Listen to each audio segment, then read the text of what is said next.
Hello, everyone. Welcome back to the Please Listen podcast. I'm your host, John Follett, and I've finally made it after about a week of travels, after my long, treacherous escapade. I've made it to my destination. I'm here now in the new secret location, um, the new studio, as I like to call it, the new stew, as I like to. That's what I call it. Um, and as you can tell, things are starting to return to normalcy here. I've got green screen behind me once again. I'm concealing the hidden location of my new stew. Um, and yeah, this is still like a temporary setup. I'm gonna go back to the old look soon, very soon once I get settled in and everything. Um, so that's good news. Also, good news is that an old friend has come back to bless us once again, and that is the soundboard, the good old fashioned soundboard. I was dearly missed. This podcast became so boring. Everyone was falling asleep. Wait, no. Everyone was falling asleep, but now it's back. Yeah, so we're gonna have a nice fun old time. I'm gonna be talking about a big movie that came out, a brand new movie that I just saw in the theater today, actually. It's probably gonna take up most of the time in this podcast because, boy, I have a lot of things to say about this movie. Like, so many things. Everything, like things surrounding this movie, things about the movie, the future, how the future and my thoughts have changed after viewing this movie. A few things at the top of the show. I just wanted to say, in my travels, I stopped at many different places, and when you stop at like somewhere just to stay for the night, you like to put on. You get to we stayed at a lot of Airbnbs. Like, the last episode was filmed inside of an Airbnb in New Mexico. But you stop at these places, you spend the night, and you're just like burnt out, and you just need something to put on to turn your brain off on the TV. And you use their Netflix account.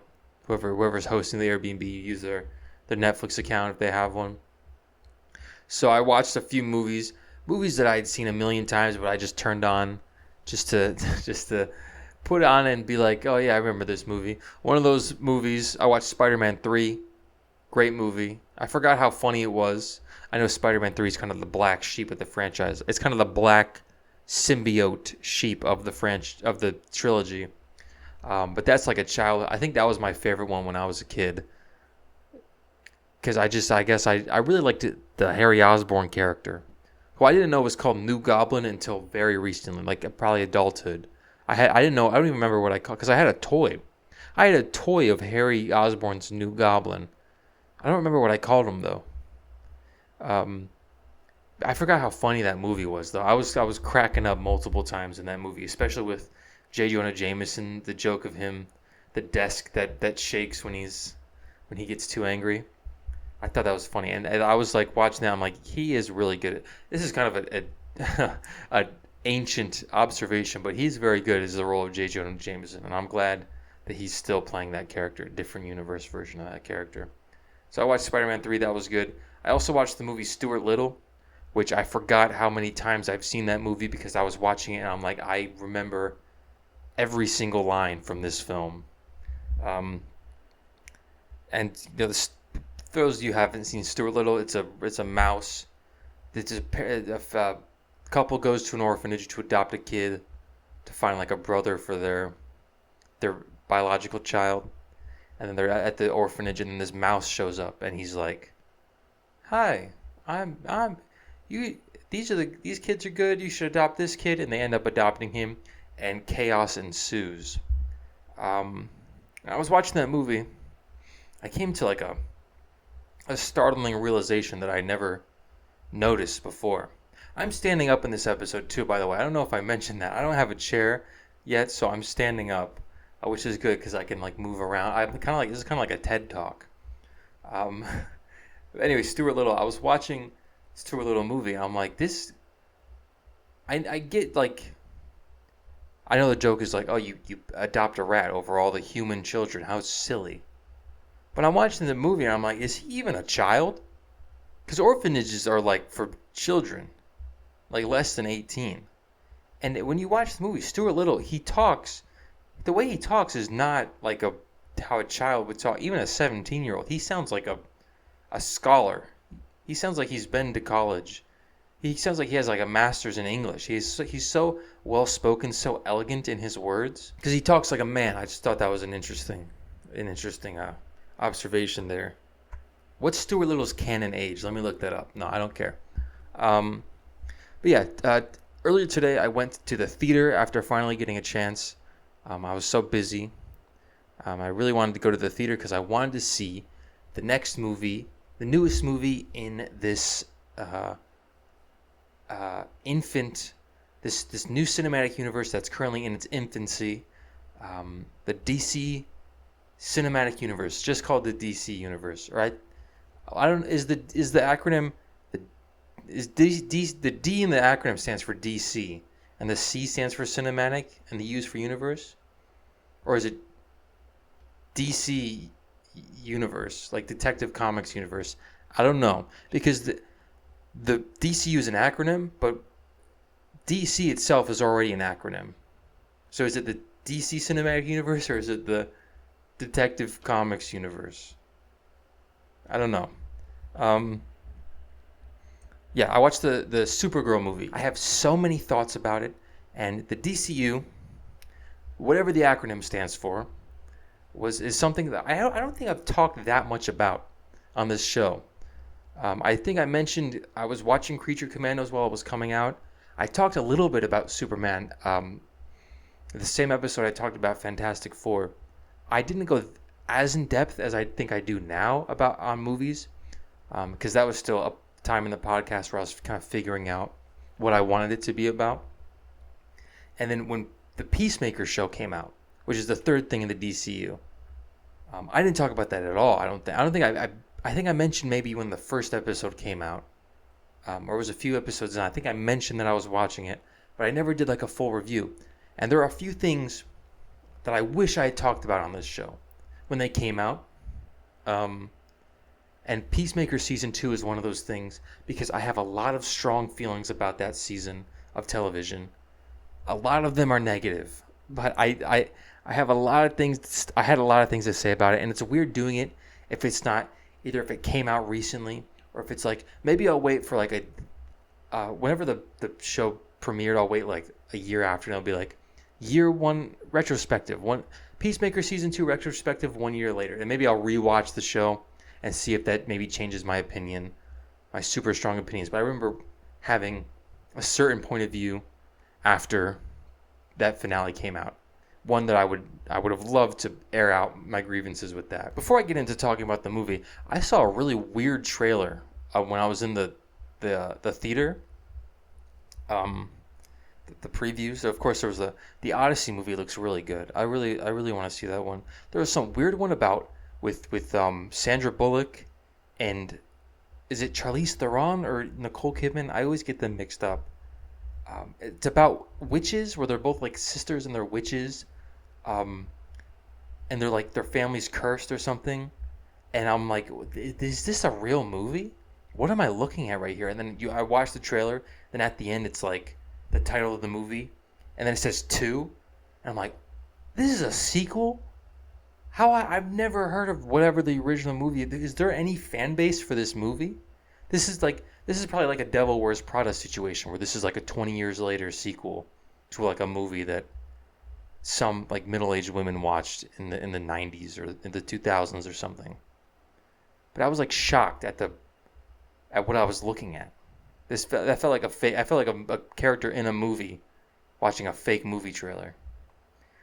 And then another trailer happened where it was clips of Tom Cruise in almost every Tom Cruise movie you could imagine. It was all the Mission Impossibles, Top Gun, I forget that one where he has like he's dancing and he's the bald guy and he has the fat fingers. Like every single Tom Cruise movie you could imagine. and it's like a clip show. It's like a highlight reel. I'm like, is this a commercial for just Tom Cruise? It's like, hey, you like Tom Cruise, right? Here's a nice little highlight reel of Tom Cruise's best moments. And it went on for like 2 minutes. And I'm like, by the end, I'm like, this must be like some ad for like, I don't know, Tom Cruise is like starting a cult. And he's like, this is the Tom Cruise cult where we worship me and we watch scenes from my movies. But then the clip show ends, and then it turns into like a trailer for an actual new movie starring Tom Cruise. It's called Digger. I don't know what I don't even know what that trailer is supposed to be. You're just marketing like, you like Tom Cruise as an actor? Watch this movie, without giving you any information about what the movie itself is about, the movie you're supposed to, that it's advertising. It was shocking to me, and I'm like, oh my, is it going to be like another full length trailer after this super long highlight reel? I just thought that was so weird. And then the movie started, and it was all smooth sailing from there. But without further ado, let's get into the big movie of this week, the movie of the summer, the movie of the year, actually. Supergirl. First of all, spoilers for the movie. I'm just going to go straight from the beginning. Spoilers for this movie. From here on out for the entire episode. I have this. DC actually sent me a promotional thing that I have to read. After her appearance in 2023's The Flash, Sasha Calle returns as her character Kara Zor-El, aka Supergirl, in this dark and gritty film set in the DCEU, which started all the way back in 2013 with Zack Snyder's Man of Steel.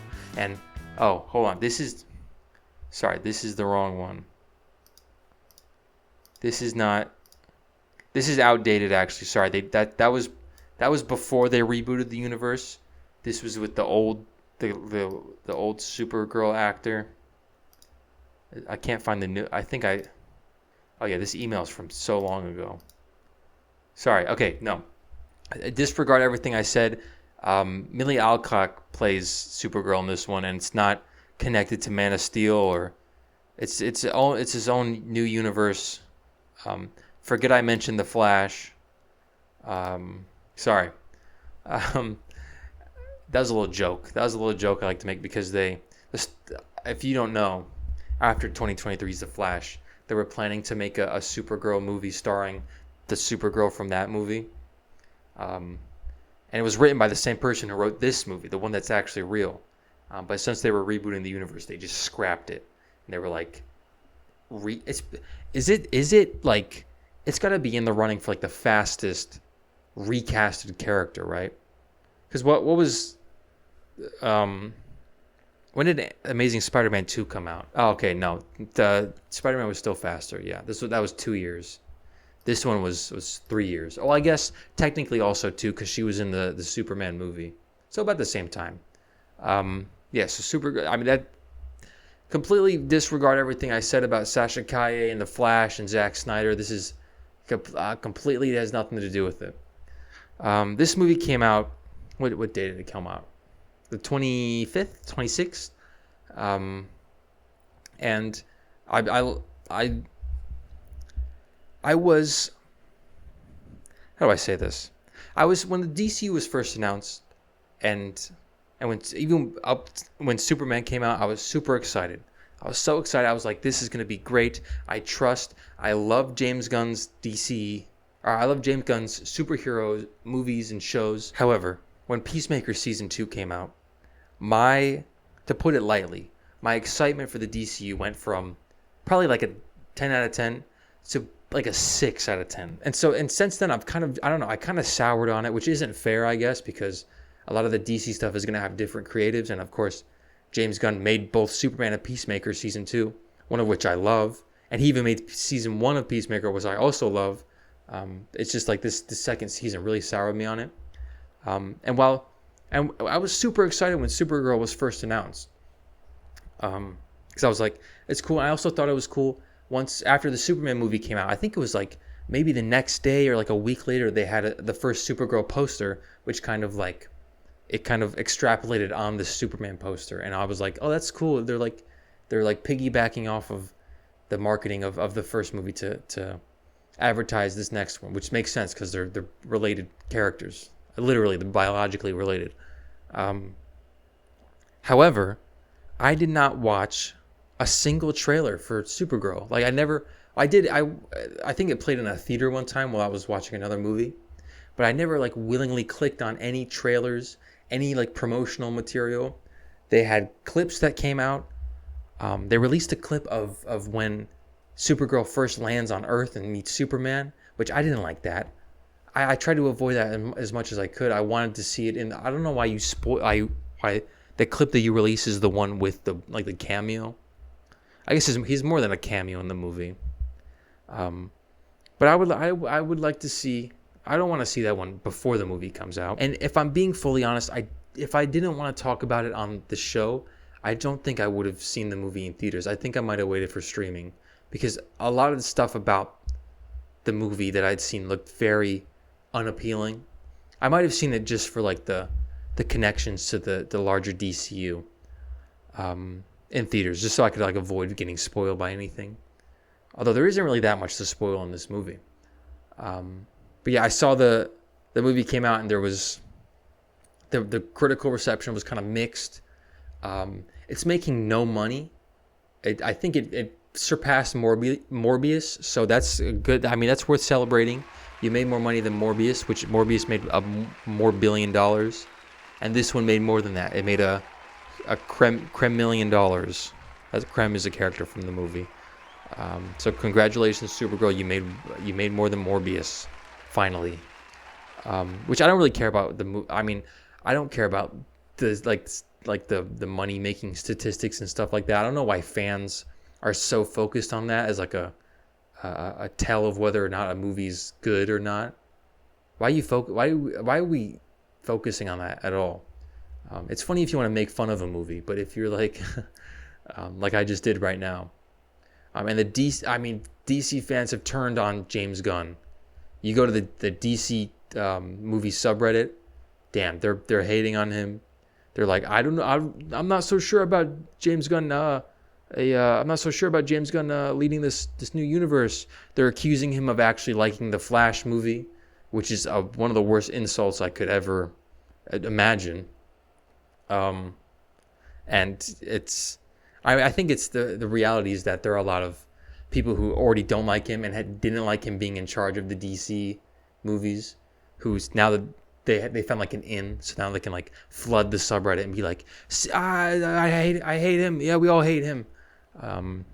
That was my theory as to why it's so it happened so egregiously. Like it's like a 360 or 180. And then you have people on the other side defending the DCU, and they're like, the MCU also had one great movie with Iron Man and one mediocre movie with Incredible Hulk, which is like this is a completely different context than back then. That was like 20 years ago. I think movie theater goers are a lot more. They don't want to get bit, so they're like much more. They don't trust as easily, so you got to like really earn their trust. And I don't think with this movie, I don't think you're gonna earn any trust of many people. Before I get into this movie, I gotta give a couple disclaimers, because nowadays any like nerd related media has become like ground zero for like culture wars arguments. So I just gotta give a few disclaimers, especially a superhero movie starring a woman. That's like the conversation is gonna get nasty. Okay, it used to be like you're like, oh, did you like this movie? And I'm like, oh yeah, it was good. Nowadays it's like, do you think women deserve equal rights, or no? What do you think? First things first, I'm not a misogynist. I think it's cool that women can be main characters of superhero movies. I think it's cool. Secondly, I'm not a Zack Snyder fanboy. Okay, I don't want to restore the Snyderverse. Any criticisms I have about this movie or about the DCU or about James Gunn, they come from a place of love.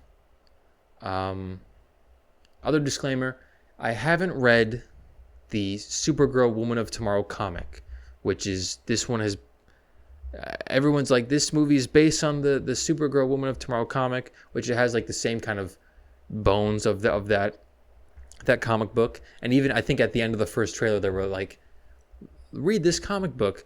Because in a lot of the reviews that I've listened to, they are people that have read the comic and they are constantly bringing up that comic. And I don't like comic purists. I don't like comparing. I understand that these are adaptations of comic books, but I don't think that I don't think saying something is inaccurate to the comics is a fair criticism. I do like comic accuracy. I do like when things, but if it's not accurate to the comic books, I don't think it's a fair criticism. And so I'm not going to be doing that. I'm not going to be comparing it to any comic. I think that's all the things that I have. But I guess I'll start off with what I liked about this movie. I understand why this movie has a score that it did, because I can see like a lot of people. It has like kind of a middle of the road score. Like because I can see a lot of people coming out of this movie and being like, I really like that movie, and I can also understand people coming out of this movie and being like, that's the worst thing I've ever seen. But I'll start with everything I liked about the movie, and then because there's a lot more. After the stuff I liked, it's not really. Most of it's negative, but a lot of it's just like questions I have or like things that confused me. I liked everything on Krypton was good. I liked all the Krypton scenes. I thought they were really well executed. I thought that the guy that plays his name is like something Krumholtz or something, like the guy that plays Kara's dad. I thought those scenes were well acted, emotional, and they were in like this alien language, and they were still able to like get like the performances were still able to like seem very emotional and very heavy, and I thought that was great. I mean, that's like one of the times in the movie where they let the scenes breathe. A lot of this is like such quick cutting to like different things. They don't really let like a scene breathe, or like they don't let like a shot breathe, or like a scene like end and like have some space before you like switch things up. But I think during the Krypton scenes, they let that happen. And I liked all the scenes with Superman also because of the performance of David Corn Sweat. He's just like the perfect Superman. And I don't know. I liked seeing him on screen and like what he. I guess it's kind of. I might be biased because I just like that character so much. But the scenes on Krypton and the scenes with Superman, I didn't really notice the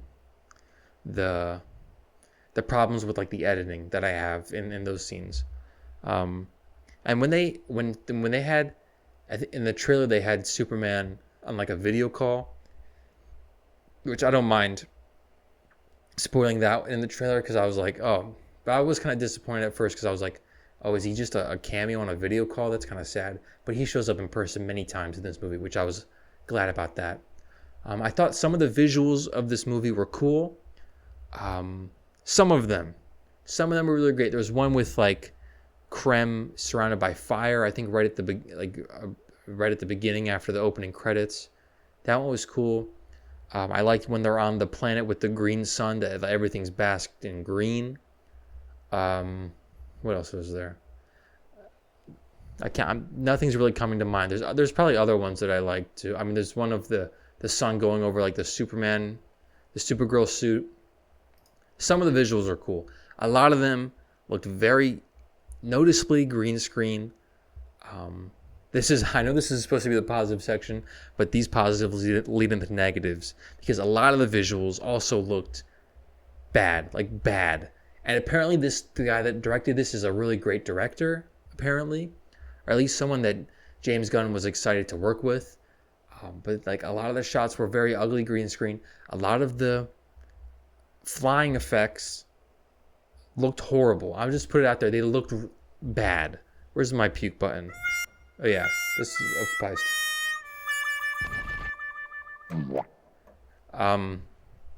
They looked bad. Those were the times where I was like, I felt bad for taking people to go with me to see this movie. There was another thing about the visuals I wanted to mention. A lot of it is just very gray, very dull, and it's hard to pick out what I'm looking at, especially during the action scenes, especially during the last action scene. Another thing that I liked about this movie was the music, and by that I mean the original score, not the Um, Not the licensed music that they have in this movie. I like some of the original score. I like the little synthy things that like kind of sneak in at certain moments. They also have like some of these like kind of amp like kind of drony. Um, I don't want to say ambient, but like kind of like drony, like drawn out. I like music like that. Um, and that's kind of the end of my positives, because speaking of the music, there are some really bad needle drops in this. There was one that I was like, I kept hearing about in discussions about this movie. There was like, that song at the end is so out of place. And yes, I cannot, I cannot defend the movie with that. It is, when that song came up, I was baffled. I was like, is something wrong with the projector? Is this playing the wrong movie over this, like, what is happening? Is somebody singing that in the theater with me?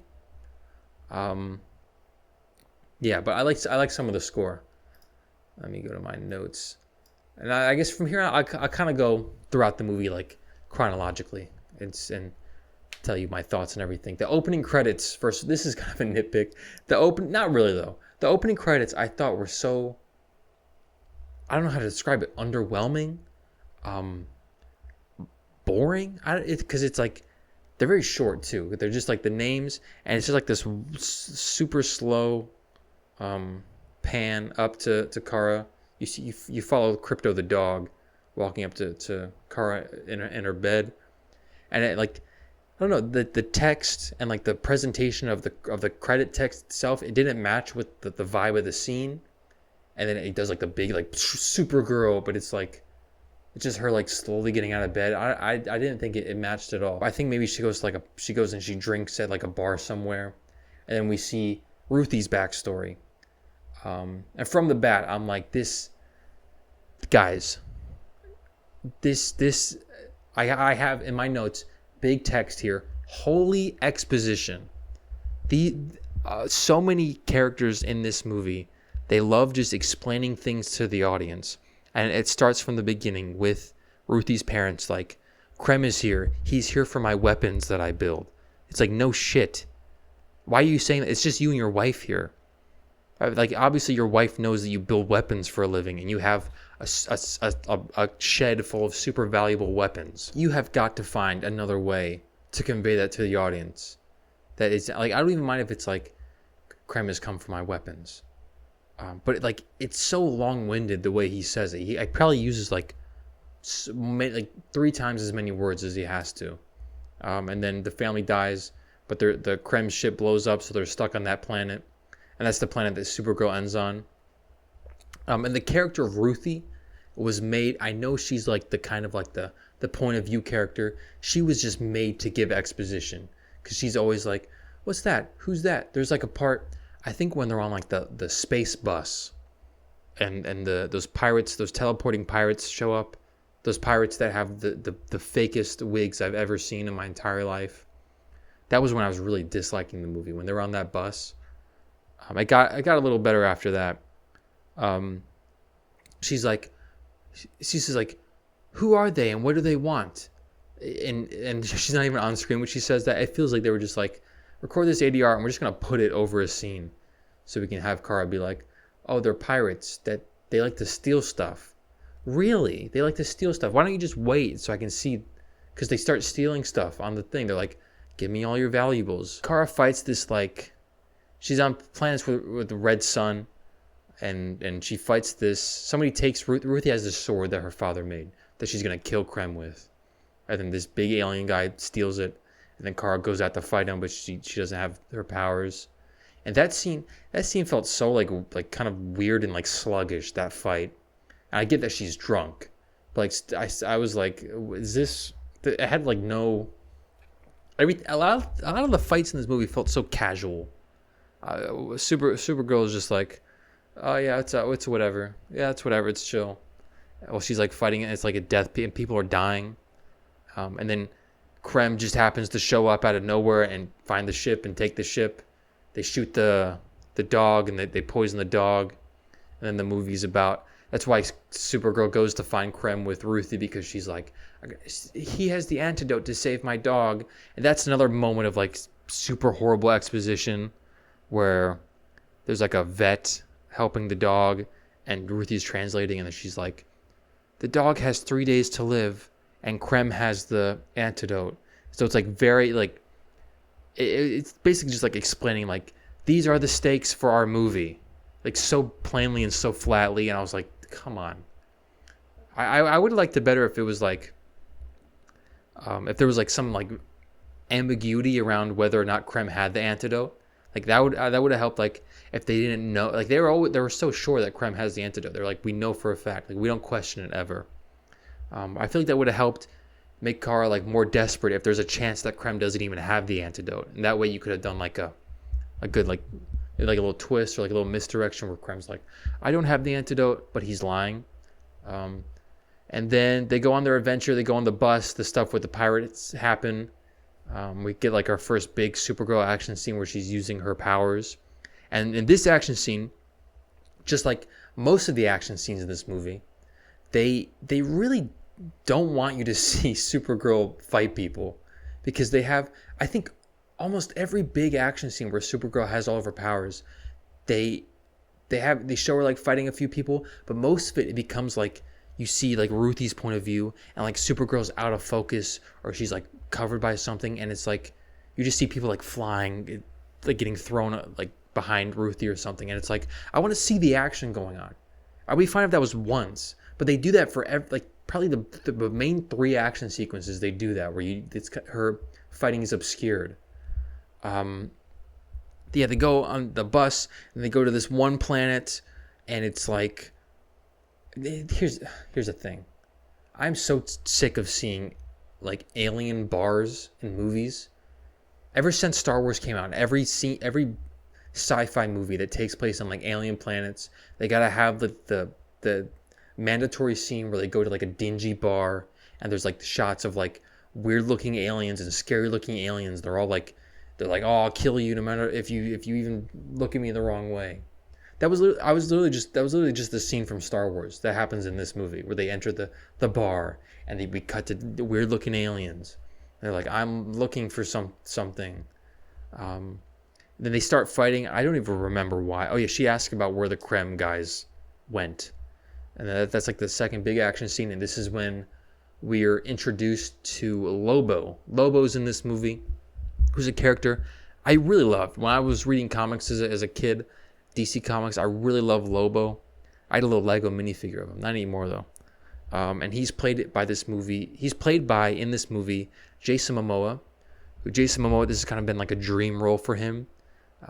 He was forced to play Aquaman in the old DC movies, but he's finally been able to be cast as Lobo. And he does a good job. He's really well cast for this role. Lobo's there, and I don't know, he's like really heavily in the marketing of this movie. He's on the posters. They made the popcorn bucket of him that I saw the real popcorn bucket, the one that you can barely fit any popcorn in, of him on his motorcycle. And he's cool in the movie. The thing with that though is I'm going to talk about a little bit about Krem, the main villain in this movie, Krem. Krem in this movie, from what I heard about the comic, in the comic books, Krem is just like a guy. He's like a normal looking guy with like ginger beard and hair. He kind of just has I think he has like a bow and arrow or something. And I don't think he even has any powers, but he's just like this super awful dude. And at this, they give him like this like beaded face and this huge big armor. The thing with those guys though is that their look is, they have like this distinct look of like kind of like chains, and like they wear black, and they're all big, and they have like this like armor on. And then when Lobo shows up, he looks like he could be on that team. I was like, I don't think it was the best decision to make those guys look like that and then have Lobo there, because it looks like I could see someone who doesn't know this movie being like, is he one of them? Does he work with Krem? Because he's wearing like the same kind of outfit, and he's like also like a big muscle guy. And also a thing about Krem is this is the reason why I get mad when people are like, why aren't villains in movies just pure evil anymore? Now they always got to make villains empathetic and make you and more complex. I just want a villain that's pure evil, because Krem is that in this movie, and he is so fucking boring. I do not care. I don't like. I'm so sick of like the archetype of the evil villain who's having fun, like, oh, I don't care, I'm murdering people, but I'm doing like a silly voice and I'm moving around because I'm evil and I have no feelings or sympathy or anything. And I think Krem. I mean, the thing that I think, the reason why I think Krem should have looked more like just like a normal guy is because Supergirl, the whole movie, is like, Ruthie, you don't want to kill Krem because revenge is bad, and it'll corrupt you and stuff like that. But when you see Krem, he looks like a demon. He looks like an absolute monster. So I think if it was, because like even at the end, spoilers, when she's like holding the sword up to his neck, I'm like, that thing, he looks hideous. He's like I can barely tell if he's like human or not. Just fucking kill him. But if he was like a normal guy, I feel like I would be able to connect more and be like, okay, he is a normal guy who could be capable of redemption or like feel bad for his actions. But looking at that guy, there's not a single ounce of remorse in his eyes. And then so Lobo shows up. They have Lobo's looking for one of the Krem guys because he has like a bounty on his head. And they have a fight scene where Lobo's there. Lobo has very little to do in this movie. He kind of just shows up for the two big action scenes. And then the first one happens.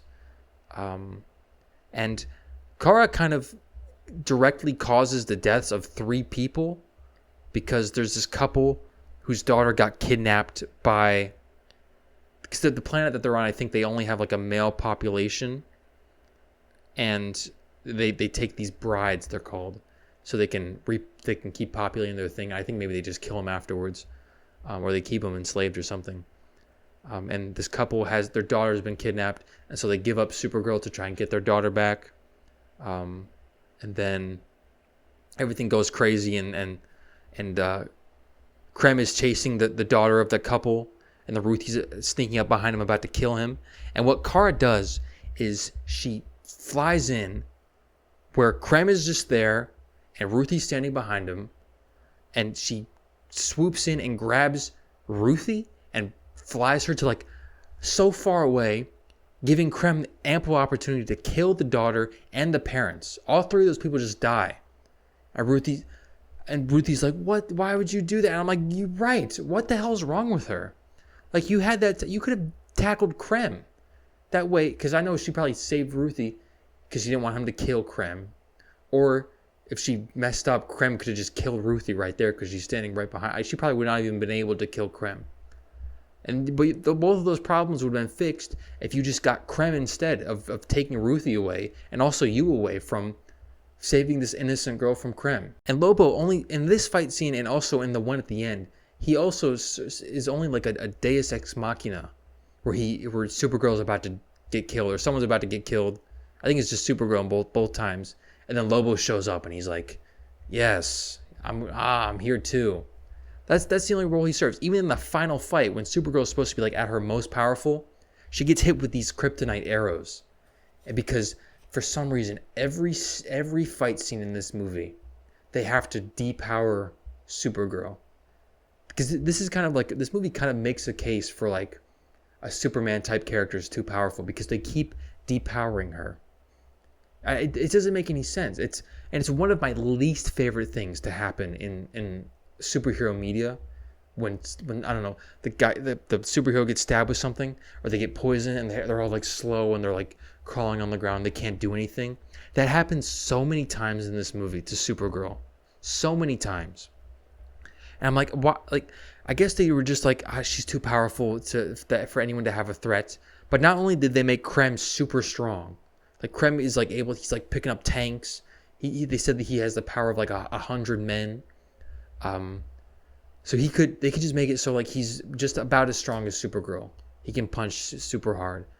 I'm like, yeah, she's super powerful. If only there was a character or characters in the movie that she had to save, and that was the crux. Like, she had the power, but Ruthie's mortal and she has no powers, and she's surrounded by these super powerful guys that want to kill her. Like that would be the trade-off. Like, yeah, she can beat up everybody, but she has to protect Ruthie the whole time. Like that's how you balance that out. They have her there, and they also have these brides, which the brides thing is like it's such a footnote of this. It's like barely an element of this movie, despite it being like she saves some of them in the cage at the end, and then there's a part where some of the brides like they like take control of this turret that the bad guys have, and she gives them a look, and you see like someone be like, I'm like, I don't know who these characters are. That's like the first time you ever get like even a medium shot on one of their faces. Supergirl and Ruthie, they split up because they get mad at each other because Kara literally made 3 people die because of her stupid decision. She's like, now I gotta go ask people again where Krem went, and then she goes, and I'm like, oh, so I thought, I was like, this is where Lobo shows up. This is where he becomes like actually relevant to the plot, because if you remember, he had a bounty for one of the Krem guys.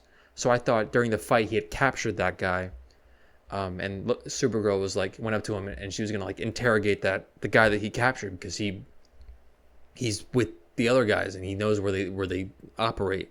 But she just finds like some other random alien. She calls him Squidward, which I don't know if that makes sense. I don't know how much time she spent on Earth, but she was like, I don't know. She was like, I don't know if she was like 20 something or if she was in her late teens. I don't know if she would have watched SpongeBob on her time on Earth. At least not enough to where she's referencing it like normally. I do like in this movie, they kind of simplify the origin of Supergirl, because originally in Supergirl, she was born before Kal-El Clark, and she's there on Krypton when it's exploding, but she's like a little older. She's like a teenager, and they get both sent like around the same time, and Superman's a baby. But what happens is Supergirl is like she gets stuck in like some kind of like time warping thing. So when she lands, she's the same age that she was now, but Superman's like a full-grown adult, so she's now younger than him despite being born earlier. It's like this weird thing. But in this, they have the scene on Krypton, like the whole planet is exploding. I like the part where they see the Kal-El's baby ship fly away, and they're like, "Oh, that's my brother's son." Because in the last one, Superman's parents are like, "We want you to take over the world because you're so powerful." I like how, what's his fucking name? Zor-El? Is that just his name? Kara's dad. He's just like, that's my brother's child. He's trying to, who he wants to rule the world or whatever. He's weird. I don't know about him. But when Krypton's being destroyed, they kind of, the dad, who's like a scientist, he builds like a force field around their little city so they can survive for a little bit longer. And then she's not born until 8 years after Krypton's exploded and their little city is like floating in space surrounded by the force field. So she's born 8 years after that, and she grows for a little bit more, except that part of the planet has been like poisoned by kryptonite, so everybody's getting ill and dying. And so then they send her to Earth, like, well, she's like a little bit older than like, I don't know, like a late teenager, early 20s or something like that. So she's still like, she's just younger than Clark. So they kind of simplify it there, instead of being like she was stuck in a black hole or in the Phantom Zone, and now she was technically born before Clark, but she's younger than him now. Because I think I don't really mind that them changing that. The version of Supergirl that I'm most familiar with is the one from the CW show, and that one that one's not much of a. They just kind of just turn her into like a Clark Kent but a girl. Anyways, back to the movie. Yeah, so they find out where the Krem guy is, and they go to this planet, and it has 2 suns. It has a yellow sun. Yellow sun is good because Supergirl has powers. The red sun makes her just like a normal person. But this one has a green sun also. That's the second sun that it has. And that green sun poisons Supergirl because, and I was confused by this. I'm like, I guess it's supposed to be like a kryptonite sun. I'm like, there's like they have an entire sun made of kryptonite. That's a lot of fucking kryptonite. Um, but I guess that's what it is. And that poisoned Supergirl, and Ruthie snuck on the ship that Kara took to get to that planet. So she's like, she sees Kara dying, and she's like, takes her into a cave for safety. Um, and then she gets capped. A lot of the guys, I think they're called Briggs. I've been calling it Briggs this whole time. I forget what the bad guys are called. Whatever Krem's a part of. They seem like omnipotent throughout this entire movie because they always know where the good guys are. There's the scene because she goes by the river, and then the bad guy captures Ruthie. Then they take him into the cage, and Lobo's also in the cage, and he's like, "I have a plan," blah blah blah.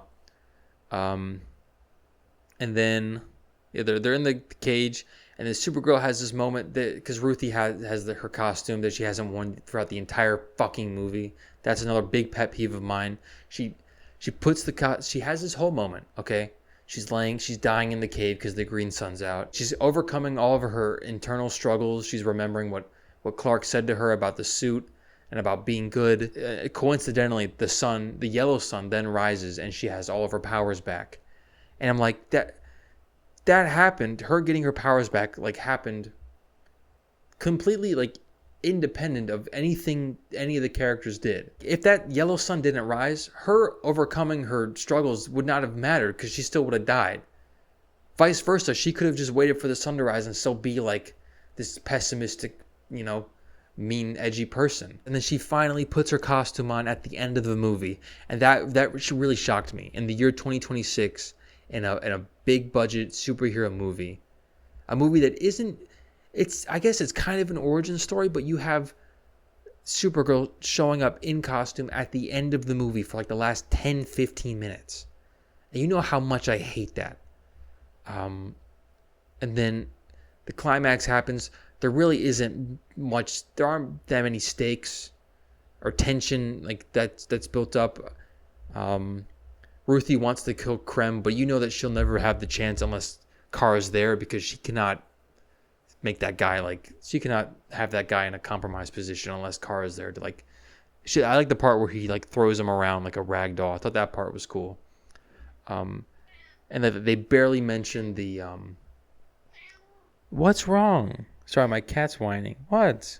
Then they mentioned the brides again in passing, and she saved some of them, and I think it was kind of a cool moment where she stops. There's a big tank coming to crush them, and she's like, there's a cool showing off of her Supergirl powers. The Lobo shows up again because she gets hit with the arrows and she's about to die again. And then Lobo shows up and saves the day. And then there's that scene with the really weird song that does not fit it at all. And then they have the part where they've got Krem in a compromised position, and Ruthie's got the sword to his neck, and Supergirl's like, "Don't kill him, revenge is bad." And I understand the sentiment. The way they do it is just so, I don't know, I found it so, again, long-winded. So melodramatic is the word I'm thinking of. It's very sappy, and it's too wordy. I was thinking back of The Batman, a good DC movie, The Batman, with Robert Pattinson. There's kind of a similar scene at the end where Catwoman wants to get revenge on Carmine Falcone. She has a gun to him, but Batman's trying to stop him. And Catwoman's like, he needs to pay. And Batman says, you don't have to pay with him. And that's perfect. You paid enough. The perfect line to exemplify why, the same kind of thing where killing someone in revenge is it does more harm than good, even if they've wronged you. I think that the movie needed something like that. It needs something like the Batman, a little better, maybe better writing, possibly. And then Ruthie doesn't kill him, but Supergirl takes the sword, and once Ruthie's gone, she's the one that kills him. I don't know how I feel about that though. After all this mumbo jumbo about not killing people, she's like, "This is for my dog, and this is for the little girl." And stabs him. A lot of people who read the comic have a problem with that. I'm not sure. I mean, obviously, Supergirl is a much more morally, not gray, but like not as morally good as Superman. And they will kill people if they have to. And it seems like this version of Krem, you kind of had to kill him because he was pure evil. And then they cure the dog, and the movie ends, and Supergirl goes to Earth, and Ruthie's like, okay, I'm going to go hang out with my aunt. And I'm like, what? Huh? Because the whole time, Ruthie and Supergirl, they were relating to each other around the fact that they both lost everything. Because I was under the impression that Ruthie lost all of her family, and Supergirl lost obviously all of her family. But this whole time, Ruthie's had like an aunt. Like obviously it's sad if your parents and your brother get killed. But she's like, oh yeah, I know how you feel, Supergirl. When Supergirl lost like her entire planet, every person she's ever known, like even if there was like a mailman that walked down her street once, he's dead. If there was like some person at like a convenience store, they're dead, including her family too. And it's like now Ruthie's like, oh yeah, I also have this aunt that I'm gonna go live with now. I was like, what the hell? And then the movie, oh yeah, she goes to see Clark again. I like that scene where she's like, hey, I'm here to stay, and she's gonna, I think she's gonna show up in the Superman sequel. And I like that. I like generally I like most of the DCU connections to this. I mentioned the thing about like how you see like Kella's pod go by like on the side. I think that's cool, like seeing characters like separate from like the main thing, because you don't see the scene, but there's like that big like emotional scene where Jor-El's like, goodbye my son, safe travels, and the mom's crying like, oh my gosh, but to them they're like, oh yeah, that's the baby that my brother's like, who thinks he's gonna like take over the world or something. I think that's cool, and all the Superman scenes are great. I like because there was that they have that part of Superman being like, this is our suit. It lets people know that we're good, and that's she remembers that, and that motivates her to put it back on at the end of the movie after taking the whole movie to not wearing the suit. And yeah, she has a scene in Clark's apartment. I like seeing Clark's apartment again, and she's like, I think I'm gonna stay this time, and Superman's like, good, because in the next movie we gotta fight Brainiac. He doesn't say that, but we already know that's coming. And yeah, in the movie, what's the last? I don't remember what the last scene in the movie is. Damn, it's not a good sign. There's no post credits because, fucking, why would there be? Because the DCU is a little bit different. I like the continuity actually at the end of the Superman movie where like Supergirl takes Crypto and he's like, all right, peace, and then Crypto's in this movie with Supergirl. I thought every DCU movie was gonna end with the next character in the next movie taking the dog and being like, all right, he's going to be in my movie now. Like, I was like, was Clayface going to show up at the end of this movie and be like, I'm taking Crypto to Gotham City? And then Crypto's like, dude, do not let me go with that guy. Do not let me go with that man. Please. Please, Supergirl, please. That didn't happen for some reason. I don't know why. What I do like with how this character is handled, I do like the character arc that Kara goes on, of like kind of warming up to being on Earth and being like a traditional like superhero. Because we kind of saw in earlier things, like in the Superman movie, she's wearing the suit, and we know that like she helped out on Earth a few times. But in this, she hasn't worn the suit in a while, and she's we see like a flashback of her in Metropolis, like she doesn't really like it. So like we can tell like she tried life on Earth being a superhero for like a while. And she gave up and kind of left. After this, she's like warmed up to the idea of doing it. So she's back on Earth, which is going to probably, hopefully, carry over into the Superman sequel where she's like more open to being a superhero and helping out on Earth. So I think that, like, despite the problems I have with this movie, like that aspect kind of like makes me have like a little, it makes me want to keep watching just because I'm like, it looks like they're planning out like long-term character arcs for these characters, which will be interesting to see. And I like how Man of Tomorrow, it seems like a lot of the first movies that they're making are like kind of within the same realm of each other. Besides Clayface, because Clayface has nothing to do with that, because they have Man of Tomorrow is going to have Superman, Supergirl, and John Stewart, Green Lantern, who is going to be in the Lantern show. So I like how they're kind of building like a little realm going on where like this is kind of like a small kind of team up movie with the characters that we've met so far. So I like that. So I mean, compared to Peacemaker, I have huge problems with both of these projects. But compared to Peacemaker, Supergirl makes me like want to keep going, like have like faith that things are going somewhere. Whereas Peacemaker season 2, I was like, this is not planned out, or this is not worth getting invested in because they're kind of just throwing shit at the wall right now. Would I recommend seeing this movie? I don't know. I don't even know.